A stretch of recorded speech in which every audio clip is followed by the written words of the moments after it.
Et en entreprise, ah, il y en a aussi. Ah bah oui, tu vas travailler avec le même cerveau. Tu fais pas hop, hop, hop, hop, hop, hop, hop.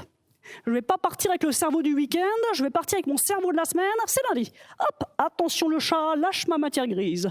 Oh, je suis tout éveillé. Ben non. Une personne LGBT sur 2 ne fait pas son coming out parce qu'elle a peur que ça affecte sa carrière.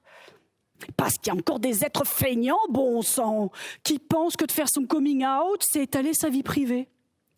Et j'aime autant vous le dire, le sexe et l'entreprise, c'est comme les curlis et le Nutella. On mélange pas.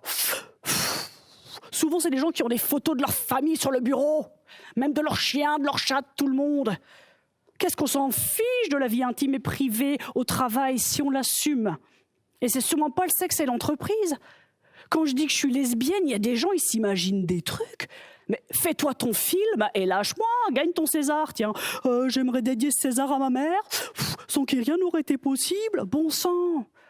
Quand je dis que je suis lesbienne, je suis pas en train de dire « Oh, du nu, monsieur le directeur !» Avant la cigarette, après la cigarette. Bon, sinon, pour mon augmentation.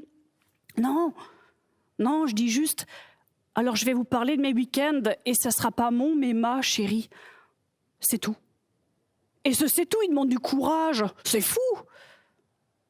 Parce que bien souvent, quand on fait son coming out, on est confronté au suricate. Vous voyez ce que c'est qu'un suricate?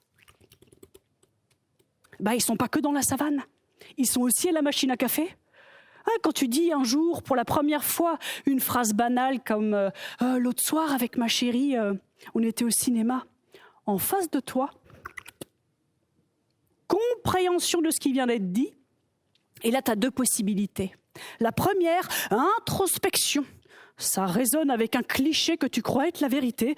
Oh, oh, petit rire nerveux. Oh, oh, pas chassé. On cherche de l'aide et forcément on la trouve.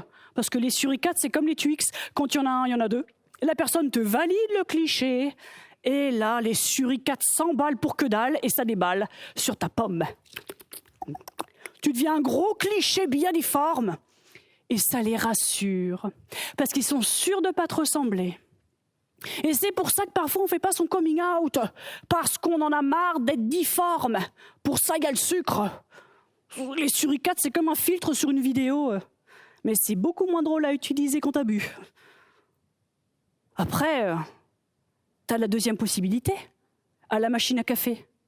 L'autre soir, avec ma chérie, on était au cinéma.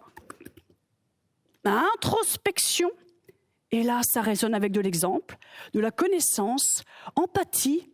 Oh, on va faire des grillades.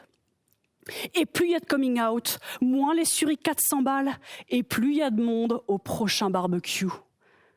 Le débat, c'est le réveil de la paresse sociale, et l'exemple, le chemin qu'elle doit suivre.